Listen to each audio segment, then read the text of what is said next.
mata pelajaran PPKN dan kelompok podcast kita namanya Poki-Poki. Jadi Poki-Poki itu apa teman-teman? Jadi Poki-Poki itu adalah singkatan dari podcast dari kelompok 3. Jadi kita ini mau bahas apa sih di podcast ini? Jadi teman-teman, kali ini kita mau bahas tentang suatu berita yang lagi hot banget dari Bollywood pastinya.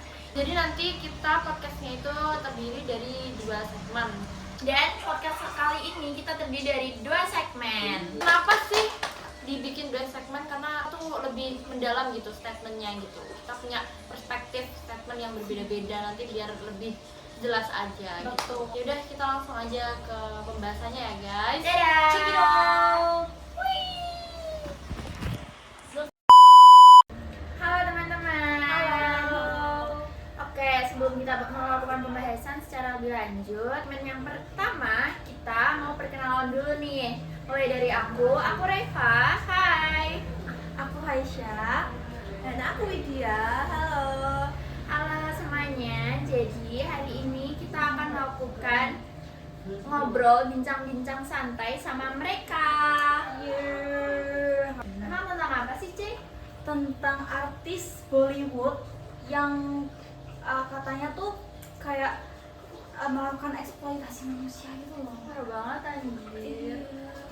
Sampai kayak ada yang di bawah umur juga. Oh my god. Padahal kita tuh sebagai Gen Z ya, kita akan selalu berhadapan sama generasi-generasi yang kayak selera musiknya mungkin kebanyakan dari artis Bollywood nih teman-teman. Betul. Jadi kayak banyak artis Bollywood yang ikut kebawa gitu loh sama kasus ini. Artis-artis yang emang gede banget dan kita bakal cukup terkenal lagu-lagunya, pasti kalian tahu semua. Kamu siapa sih, Cik? Sebutin dong. Siapa nih yang Siapa mau ya? kenalin? Siapa ya? Siapa sih, Mit? Namanya tuh P Diddy, guys. Ya. P Diddy itu lahir pada tahun 1969, tepatnya 4 November. Dan sekarang itu umurnya sekitar 54 Iya, 54 tahun. Udah tua banget. Iya, bahkan tega-teganya dia bisa melakukan hal tidak selamat kepada anak di bawah umur. Are you kidding me? No, I'm not. Oh my god, guys, pasti kalian gak nyangka banget Betul. kalau seorang yang artis yang mungkin kita agung-agungkan ini itu mungkin akan terlibat dalam suatu hal yang kita nggak sangka-sangka nih. Betul. Jadi teman-teman, buat kalian yang masih belum tahu siapa sih P Diddy ini, aku bakal jelasin secara singkat. Jadi P Diddy itu seorang artis Hollywood Amerika Serikat yang saat ini bekerja sebagai rapper dan juga produser. Betul. Ya, setahu aku lagu-lagu yang diprosedurin sama si P Diddy ini itu tuh katanya booming banget ya. Banget. Sampai masuk ke Billboard Hot 100. Gila, hebat banget ya. Jadi kita langsung ke intinya ya teman-teman. Jadi ini tuh dimulai dari tahun 98-an ya sampai tahun 2009. Jadi udah lama banget. Lama banget. P Diddy tuh kayak sampai Padahal ini udah 2024 tau. Iya. dan masih ngelakuin hal kayak gitu tuh kayak enggak banget gak sih? Ini udah hello, it's 2024 nih. Nah, sampai tahun 2009 itu P Diddy itu melakukan apa itu namanya? Mengadakan Pesta. Iya, pesta yang namanya itu white party. Betul. Oh my Itu god. ada rangka itu membangun relasi antar artis Bollywood. Cuma itu doang. Tapi kayaknya bukan itu doang deh. Emang ada lagi? Bukannya karena si P Diddy adalah artis hip hop dan rapper, bukannya biasanya biar kayak hip hop tuh terus Berkembang iya gitu. berkembang gitu. Oh, itu emang tujuannya gitu apa ada niat terselubung nih? Kalau ada kasus kayak gini harusnya ada niat terselubung. Lanjut. Iya, di sini ya. Lanjut. Jadi white party-nya itu diadakan setahun sekali guys. Jadi nanti tuh Kamunya itu pakai baju putih-putih kan Ya. atau gimana? Gitu. Itu wajib putih. iya kan dress-nya putih. Oh gitu. Oke. Jadi gitu teman-teman. Dan itu ya, terus itu ngadainnya di mana deh? emang selalu di rumahnya si P Diddy itu apa dia sewa tempat atau sewa tempat yang buat gitu-gitu atau gimana? Enggak sih, yang aku tahu P Diddy itu kan dia kan orang terkaya ya, termasuk orang terkaya yang ada di situ. Dan Yes, pastinya dong. ya, dan pastinya partinya itu selalu diadakan di rumahnya P Diddy, entah di LA ataupun di Miami. Oh gitu. Artis-artis yang terlibat yang kamu ketahui itu siapa aja sih? Banyak sih, kayak Kim Kardashian family, terus Usher, Paris Hilton juga ada, dan paling parahnya ada satu artis yang masih di bawah umur yang sekarang udah top banget ini sekarang. Tebak sih. Boleh bisikin aku enggak? Jangan deh. Jangan. Namanya adalah Justin Bieber, guys. Sumpah. Kebayang nggak sih? Iya Shock banget. banget. Iya. Nggak ada yang Padahal waktu aku masih kecil tuh kayaknya aku suka banget ya sama Justin Bieber. siapa yang nggak suka Enggak sama dong. Justin Bieber? Apalagi Nggak sih? lagunya yang One Last Lonely saya kak ya please. Apalagi lagunya yang kayak emang pada masa itu emang milenial banget bagi anak-anak seumuran aku, kayak emang keren banget. Tapi Yang- nggak tahu sih kalau ternyata ada hal yang tersembunyi. Iya, sampai kayak nggak ada yang percaya kalau Iya. misalkan Justin Bieber tuh ikut Banget. kegeret sama kasus ini. Gitu. Oh my God. Terus gimana sih ini awalnya kok kasusnya P Diddy ini terungkap? Kan padahal dia udah ngelakuin dari tahun 98 sampai 2009 tadi itu belum ada yang keungkap sama sekali. Tapi kenapa tahun 2023 kemarin baru terungkap? Itu karena pas saat ini mantan terakhir P Diddy yang namanya Casey itu melakukan gugatan di hukum, di kantor hukum terhadap perlakuan P Diddy kepadanya. Gitu. Itu mereka pacaran udah berapa tahun sih? 11 tahunan gak sih? Gila. Oh my God. Terus aku mau tanya nih, gugatan dari si Casey mantan dari P Diddy itu apa sih? Banyak, gila, nggak cuma satu. Jadi kayak selama dia pacaran sama P Diddy itu tuh dia si P Diddy ini melakukan kekerasan banyak banget ke si Iya. Casey. Kayak contohnya? Apa ya? Seksual, perasaan emosian kayak P Diddy itu aslinya itu emosian kayak melakukan ya Kayak dikit masalah kecil aja tiba-tiba langsung banting gitu. Jadi kayak suatu kekerasan sih dia. ya, untungnya nggak nikah ya. Gitu. Ini kasihan gak sih sama Casey 11 tahun itu bertahan Iya, sama loh. P Diddy itu. Gila banget. Oh, mereka sampai punya anak nggak sih? Iya. Anaknya sekarang ada 7. Itu dari mantan yang beda-beda ya guys. Betul. 7 anak itu nggak cuma dari satu wanita, jadi kayak banyak banget mantannya P Diddy ini. Yang bahkan ada yang sudah passed away, meninggal gara-gara P Diddy. Kabarnya si pengacara P Diddy ini sama pengacaranya si Casey waktu di pengadilan itu ada sedikit cekcok nggak sih? Iya, katanya tuh si P Diddy ini kayak buat dirinya tuh nggak bersalah gitu loh, kayak nggak mengakui kesalahan yang telah dia buat gitu di pengadilan. Terus si P Diddy-nya ngajuin banding nggak? Itu loh ya, pas pengacaranya P Diddy itu menawarin ke pihak hukumnya itu sebesar 720 jutaan. Banyak banget gila. Buat apa itu? Supaya P Diddy itu ditahan di rumah aja kan. Banget, kayak udah masalahnya tuh banyak banget, dia tidak mengakui kesalahannya dan Konyol. pengadilan di sogok 720 juta. Terus pengadilannya mau? Enggak ya? Enggak. Ini keren banget sih kalau Keren. enggak. Nggak mau menerima. Padahal di luar sana masih banyak banget kasus yang kayak si pengacara mau, soalnya ada do it, the power of money. oh itu ngajuin bandingnya tuh langsung pas penangkapan itu atau gimana? Enggak sih, seingat aku setelah P Diddy ditangkap pada tanggal 16 September 2024 kemarin, itu baru 2 hari kemudian si pengacaranya P Diddy mengajukan itu uang 200 Tawaran 720 juta. juta itu biar PDD ditahan di rumah. Gitu. Emang sekarang dia ditahan di mana deh jadinya? Karena PDD ini kasusnya agak-agak spesial ya. Oh gitu. Sekarang ya spesial dong, maksud kasus kayak gini gak spesial guys. Jadi guys, sekarang itu si PDD ditahan di tahanan Brooklyn's Metropolitan Detention, New York. Itu adalah tahanan khusus. Jadi kayak setiap selnya tuh ada penjaganya. Dia ketat banget jadi. Iya, jadi PDD nggak bakal kabur. Oh gitu.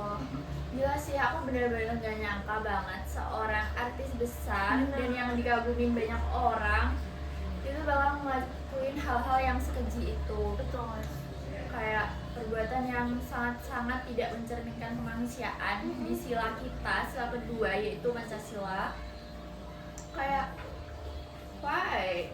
Kayak nggak nyangka aja gitu loh, kok dia bisa sih ngelakuin itu dan setega itu. Bahkan tadi di-mention kan kayak Justin Bieber tuh masih di underage gitu kan, tapi kok tega sih dia ngelakuin hal-hal yang kayak gitu. Iya, sampai katanya sih si Justin Bieber-nya tuh kayak sempat trauma gitu loh. Tapi untungnya kayaknya sudah sembuh sih. Iya, Kasus ini tuh melanggar sila kedua Pancasila banget banget menurut aku. sih. Dan benar-benar kayak nggak mencerminkan perilaku yang seharusnya dicontohin buat Para fans-fansnya PDD. Betul. Dia tuh kayak banyak banget fansnya.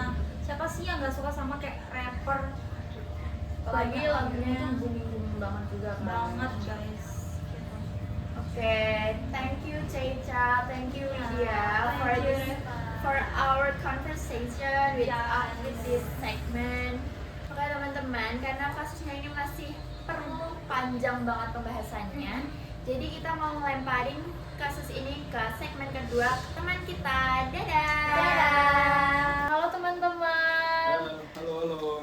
Jadi tadi tuh yang segmen pertama tuh kan udah menjelaskan yang cerita awalnya, kasus awalnya. Jadi ini kesempatan yang segmen kedua atau kita ini untuk menjelaskan kelanjutannya tuh kayak bagaimana sih perspektif kita tuh bagaimana sih gitu. Jadi kita perkenalan dulu kali ya. Oke, nama saya Natasha Salbianto. Untuk saya sendiri Salva Putra Pratama Mandala dan saya Ahmad Rifki Bukus Pratama. Oke, jadi kelanjutan ya guys dari yang kasus PDD tadi itu tuh kelanjutannya tuh jadi sampai sekarang tuh PDD itu belum dijadikan sebagai tersangka apa ya selesai tapi UAS loh. Jadi PDD ini tuh sampai sekarang tuh kasusnya masih berjalan di proses hukum ya teman-teman. Jadi belum ada kepastiannya PDD itu tuh salah apa enggak gitu. Itu guys. Tapi PDD juga sudah ditetapkan sebagai terdakwa kan? Iya, dan dakwaannya itu banyak. Kalian tau nggak dakwaannya berapa? 14 lembar. Yes. Jadi tahu nggak sebenarnya PDD sekarang tuh udah dijadikan sebagai terdakwa. Bahkan dakwa itu sebanyak 14 lembar. Serius. Anjir memang 14 Nah, lembar. Tebel banget ya berarti ya, 14 lembar itu banyak tau. Dan nama dakwaan PDD itu adalah Sikam Slip Indictment.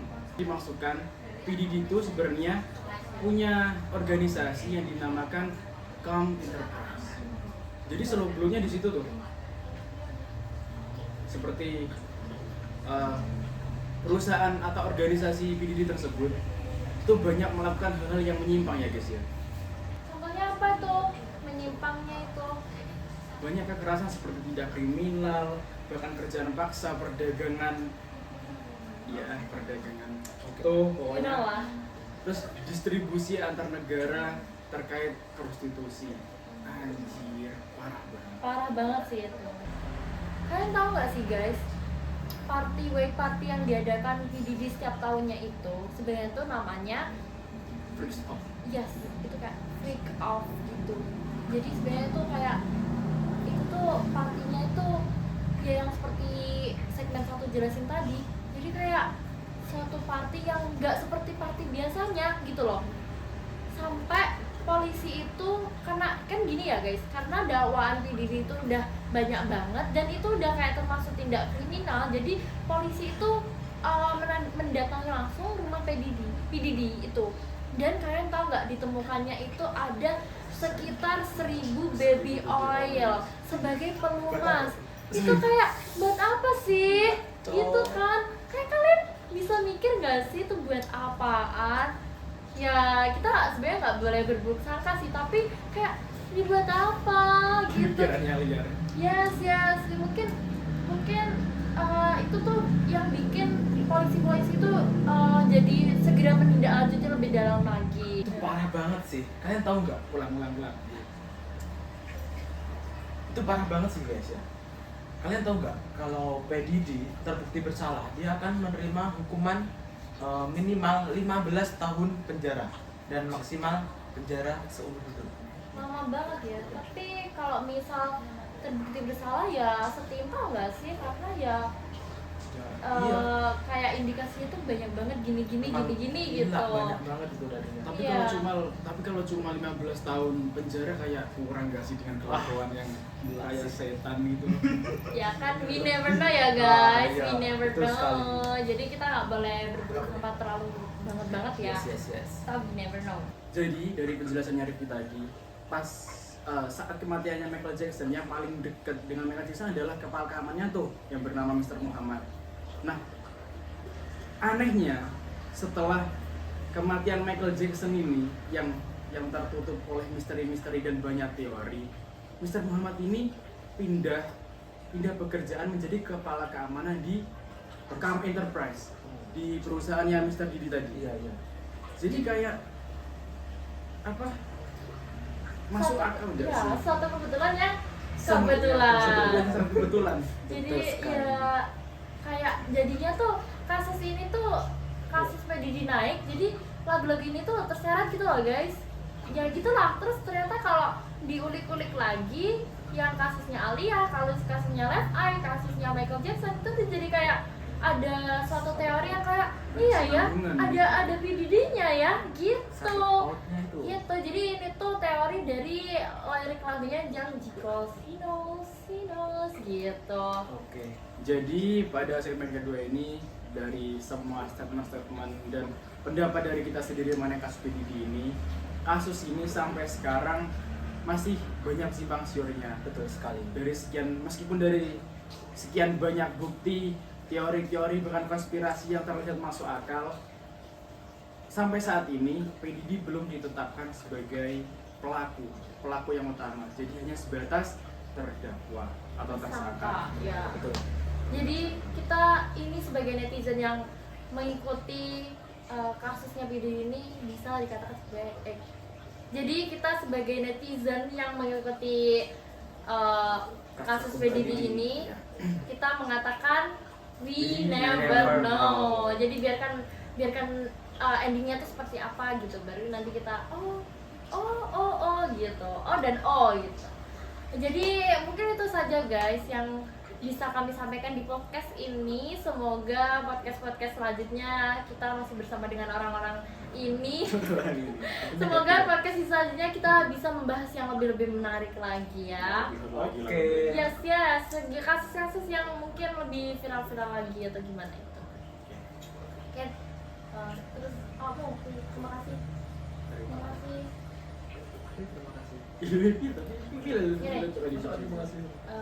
Makasih banyak yang udah nonton podcast ini. See you next time. Bye-bye. Terima kasih sudah menonton podcast ini. See you next time. Yay, see you guys.